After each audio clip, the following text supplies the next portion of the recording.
Europe 1, bonjour, le journal des sports, Raphaël Duchemin.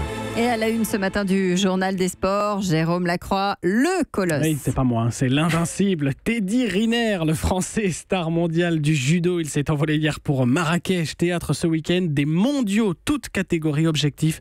Décroché un 10e titre mondial individuel, vertigineux en plus de ses 2 titres olympiques. Riner, c'est 138 victoires d'affilée, 7 ans d'invincibilité, mais il en veut encore. C'est la 10e, c'est la décima, c'est d'aller chercher un chiffre, voilà, un truc à 2 chiffres. C'est du défi, c'est ce toute catégorie où je vois à peu près 60 personnes.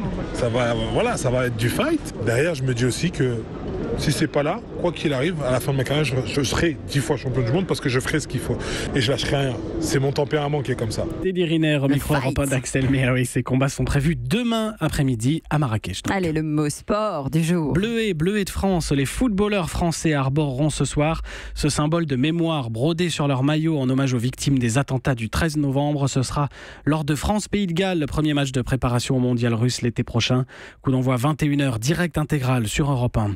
Jour de sanction pour Patrice Evra, une semaine après que le défenseur de l'OM a asséné un coup de pied dans le visage d'un supporter de sa propre équipe. L'UEFA devrait longuement le priver de compétitions européennes. Evra est aussi convoqué aujourd'hui par la direction marseillaise. Entretien préalable à une sanction. Il risque le licenciement. Le match Amiens-Lille sera rejoué, date pas encore fixée. La rencontre de Ligue 1 avait été interrompue le 30 septembre dernier.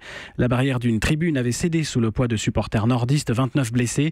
Pas de sanction sportive contre aucun des 2 clubs. La commission de discipline qui, comme prévu, a ouvert une enquête sur les débordements lors du derby Saint-Étienne-Lyon dimanche dernier. Les dirigeants sont convoqués pour le 30 novembre. L'histoire du jour. Suite de celle d'hier, figurez-vous. La Fédération internationale de cyclisme va enquêter sur Fabian Cancellara, le Suisse aujourd'hui retraité. Oui, c'est ce qu'on vous racontait hier, après qu'un ancien coureur américain a écrit dans son autobiographie que, je cite, « Tout le peloton sait qu'il a eu un moteur dans son vélo ». Affaire à suivre donc. 6h12, c'était le journal des sports signé Jérôme Lacroix. Europe 1.